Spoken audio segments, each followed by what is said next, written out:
Bismillahirrahmanirrahim waruhil kudus al-ilahul wahid. Shalom sahabat yang dikasihi oleh Tuhan, berjumpa kembali dengan saya di channel ini.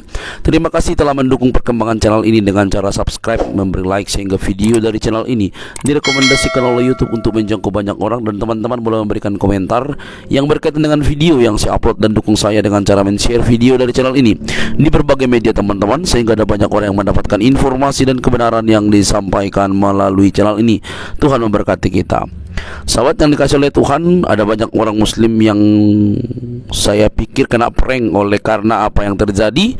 Karena beberapa bulan sebelumnya begitu viral dan begitu laku, ada seorang Kristen dan artis, dan saya juga beberapa kali membahasnya, yang dekat-dekat dengan seorang pemuka agama Islam, lalu langsung viral di berbagai media bahwa dia akan mualaf. Bahkan ada judul-judul yang mengatakan bahwa dia sudah mualaf dibimbing oleh ustadz ini. Nah teman-teman, ternyata hal itu sebuah, kalau bahasa lainnya adalah sedang belajar terhadap si ustadz tersebut, bukan malah mualaf gitu. Nah, dan yang paling membuat heboh adalah bagaimana orang-orang Islam ini begitu mudah memberikan sebuah gambaran bahwa ia sudah mualaf gitu. Ya, ternyata teman-teman, di momen Natal ini dia justru melaksanakan Natal dan memberikan kata-kata yang indah kepada semua orang dan bagi dirinya, bagaimana Tuhan Yesus lahir untuk menebus hidupnya. Nah, mari kita lihat teman-teman videonya. Ini dia, kita simak dan kita berikan tanggapan. Dan saya pengen teman-teman menyaksikan sampai akhir, karena di akhir nanti kita akan melihat bagaimana orang-orang yang merayakan Natal juga baru-baru ini terjadi dilarang teman-teman. Ini dia videonya.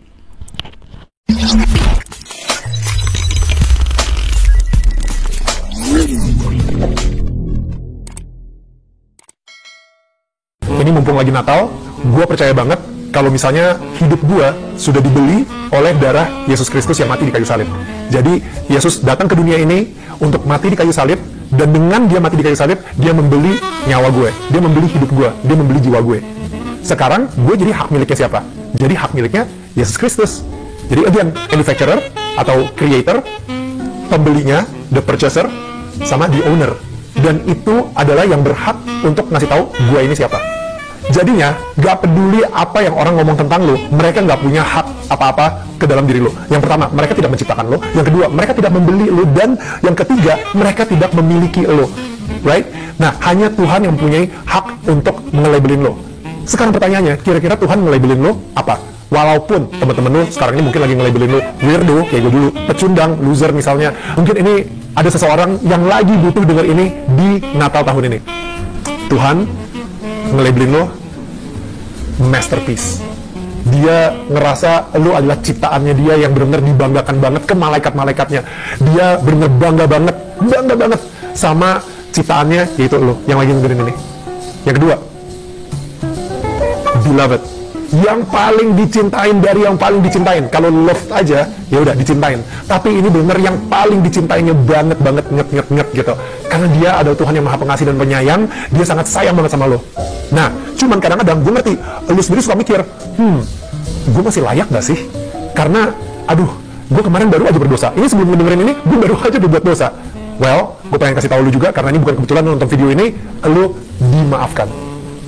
Lo dimaafkan dengan kedatangan Yesus ke dunia ini dan mati di kayu salib. Darahnya Yesus menyucikan lo, sehingga lo dimaafkan. Dan lo layak, sudah dilayakkan 2000 tahun yang lalu oleh darahnya Tuhan Yesus untuk bisa langsung ngobrol lagi dan berdoa lagi sama Tuhan Allah Bapa kita di surga. Dan lo dijagain. Ketika lo lagi tidur, lo dijagain sama Tuhan. Lo bangun tidur, lo dijagain. Kadang-kadang kita mungkin gak ngerasain, but He is with us. Mungkin kadang-kadang lo lagi berdoa dan lo ngerasa, aduh, kok Tuhan kayak gak dengerin gue ya? Don't worry, Tuhan lagi gandeng tangan lo. Kadang-kadang kalau misalnya kita lagi digandeng, atau misalnya kita lagi dipimpin, ya orang yang gandeng juga diem-diem aja juga gak apa-apa. Karena kita tahu, kita lagi digandeng, hidup kita lagi digandeng banget. Anyway, ini analogi label maker ini mudah-mudahan bekerja buat seseorang di luar sana. Dan gue berharap banget di Natal ini kita bisa sekali lagi memperingati tentang hari kelahiran Yesus ke dunia ini, demi menebus dosa-dosa kita, demi menyelamatkan kita, supaya kita pun bisa dilayakkan untuk menyambung kembali hubungan kita dengan Tuhan di surga. Merry Christmas everyone. Baik teman-teman yang dikasih oleh Tuhan, kita sudah menyimak apa yang disampaikan oleh Daniel Mananta. Dan ini sangat menakjubkan karena ini justru membungkam orang-orang yang selama ini memberikan pesan-pesan di dalam medianya mereka, khususnya Muslim, yang mengatakan bahwa Daniel Mananta mualaf, Daniel Mananta mualaf, Daniel Mananta mualaf. Ternyata tidak benar, saudara. Mereka kena prank oleh Daniel, dan apa yang disampaikan oleh Daniel Mananta merupakan kata-kata yang luar biasa yang dapat menghibur dirinya dan justru menampol seluruh umat Muslim yang bulan-bulan lalu begitu bersemangat, begitu bergairah memberikan tontonan-tontonan bahwa Daniel Mananta mualaf dibimbing oleh Ustadz Abdul Somad. Ternyata bahwa dia tidak mualaf. Bahkan dia menunjukkan jati dirinya sebagai orang Kristen, merayakan Natal, hari kelahiran Yesus Kristus, dan menunjukkan kepada orang-orang bagaimana Kristus yang sangat mengasihi umat manusia dengan cara lahir ke dunia untuk menyelamatkan hidup kita manusia. Nah, teman-teman, tetapi bukan hanya di situ.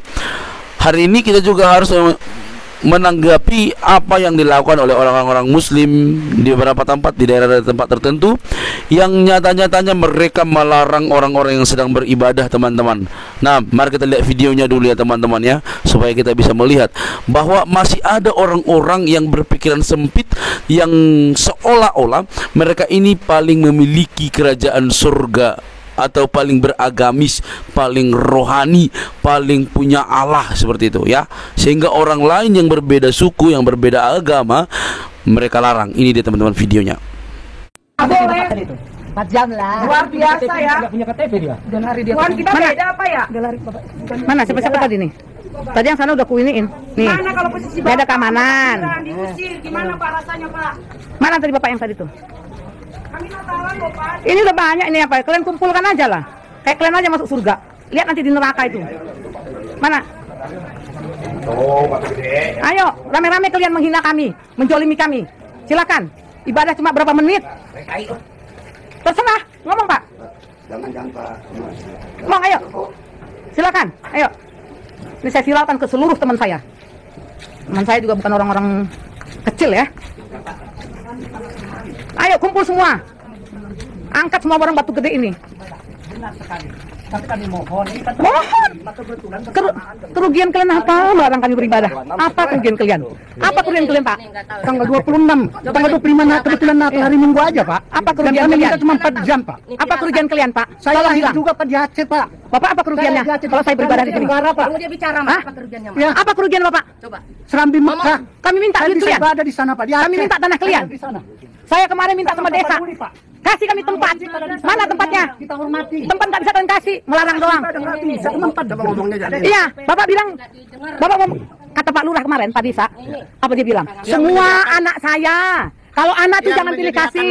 Tempat siapa? Yang berhak Pemerintah. Ya pemerintah. Ya. Bukan kepala desa. Tapi ini kan kami bukan gereja ini, Pak. Ini tanggal 25. Yang namanya orang Nasrani itu ibadah di gereja. Bukan di tempat lain. Terus? Ini kalau ibu bilang ini bukan gereja, berarti ibu nggak sah ibadah di sini. Enggak masalah. Bapak mau sah atau enggak? Tuhan kami yang tahu, Pak. Buat kami ini keberatan. Ruginya Bapak apa? Apa Bapak ruginya? Hari Natal lupa. Apa Bapak ruginya? Pas dari hari Natal hari Iya, Natal. Bapak ruginya apa? Saya juga lahir di Aceh, Pak. Saya paham benar, saya punya ustaz, saya punya haji. Saya juga diucapkan, Pak. Iya. Apa Bapak ruginya? Bukan masalah Enggak, Bapak ruginya. di sana, Pak. Ruginya Bapak apa? Bicara untung dan rugi. Bukan, kami nggak ada urusan sama Bapak. Kami cuma ibadah 4 jam, Pak.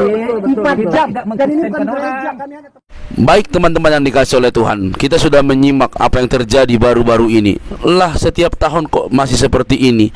Setiap tahun di beberapa daerah itu kok masih saja begitu terjadi hal-hal yang ekstremis atau intoleran di daerah-daerah ini. Kenapa kok di Indonesia sampai seperti ini? Padahal di Indonesia ini diakui oleh agama, diakui agama 5 yang bahkan 6 yang diterima oleh bangsa ini. Kenapa ada orang-orang yang seolah-olah lebih berkuasa, lebih memiliki atau lebih beragamis dibandingkan orang lain? Jadi sahabat yang dikasih oleh Tuhan, di luar seluruh apa yang terjadi, ini kan hari raya besar, hari raya besar yang dilaksanakan oleh orang-orang Kristen dalam merayakan hari Natal. Maka seharusnya orang-orang itu pun diberi ruang untuk menikmati hari raya tersebut. Jadi gini teman-teman, kita kasih perbandingan deh supaya teman-teman muslim yang agak sedikit sempit berpikir ini boleh berubah dari kelakuan-kelakuan yang tidak baik lah menurut saya, melarang orang untuk ibadah. Saya pikir, apakah mungkin Allah itu menyuruh orang lain supaya tidak beribadah? Rasanya nggak seperti itu. Tapi inilah yang terjadi. Nah, kita kasih perbandingan deh teman-teman. Misalnya nih, kita tahu bahwa umat Islam itu sholat itu pasti di masjid, di musola atau di tempat-tempat yang mereka buat sebagai sarana untuk beribadah mereka. Lantas pas hal hari raya Idul Fitri teman-teman, pastikan seluruh umat Islam di seluruh dunia, khusus Indonesia yang mayoritas Islam, pengen menunjukkan perayaan yang begitu wow, luar biasa, dan mereka menggelar itu di lapangan atau di jalan atau menutup jalan lah gitu. Bagaimana kalau hal ini diberlakukan untuk teman-teman umat muslim? Bagaimana rasanya ketika di puncak hari raya besar teman-teman, setelah menjalankan puasa lalu merayakan hari raya Idul Fitri, kalian buat di jalan lalu kalian tutup jalan atau lalu di lapangan, lalu ada orang-orang tertentu mengatakan tidak boleh di sini, ini bukan tempat ibadah, ini lapangan bola, ini jalan raya. Bagaimana perasaan teman-teman? Padahal itu puncak dari perayaan Idul Fitri. Coba deh menarik kepada diri sendiri sebelum memperlakukan kepada orang lain. Anda begitu sombong, Anda begitu pongah di hari raya yang dinikmati orang Kristen, Anda sibuk, Anda keberatan dengan alasan yang tidak jelas. Ini kan mengada-ngada. Dan saya juga melihat ada beberapa oknum pemerintah di dalamnya, tapi diam saja tak melakukan sesuatu. Ya kalau Anda tidak bisa mengamankan, tidak bisa mengarahkan, ya mending jangan jadi pemerintah. Atau justru Anda juga mengambil bagian, mending jangan jadi pemerintah. Ya kan?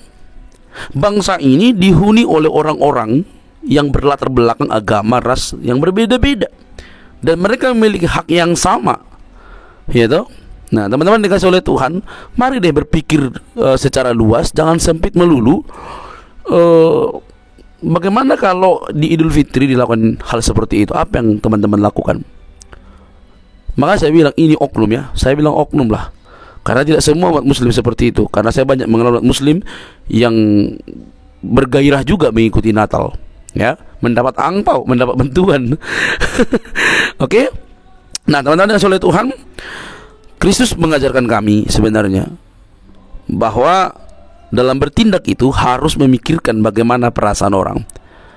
Perlakukanlah orang lain sebagaimana kamu ingin diperlakukan. Tapi dari video ini saya melihat bahwa banyak umat muslim seperti yang barusan ditampilkan tidak dapat menempatkan posisi orang lain ketika merayakan hari raya mereka. Semoga kita dicerdaskan teman-teman. Dan bagi aparat dan juga pemerintah, jangan biarkan orang-orang seperti ini bertumbuh atau berkembang di daerah-daerah. Karena pemerintah adalah wakil rakyat loh. Tapi kalau Anda di pemerintah tidak mengikuti, tidak mengamankan, maka Anda juga sudah gagal menjadi wakil rakyat. Sampai di sini teman-teman. Semoga ke depan kita semakin lebih baik, ya. Natal, Idul Fitri boleh berjalan dengan baik tanpa ada intervensi, larangan-larangan, karena kita semakin dewasa dalam beragama. Sebenarnya semakin kita dekat dengan Tuhan yang kita percaya, maka kasih, perlakuan, tindakan kita kepada sesama makhluk hidup itu harus semakin bagus. Itu harusnya. Oke, teman-teman, sampai di sini video saya. Jangan lupa untuk mendukung saya dengan cara subscribe, like, komen, dan share. Sampai ketemu di video selanjutnya. Bye bye.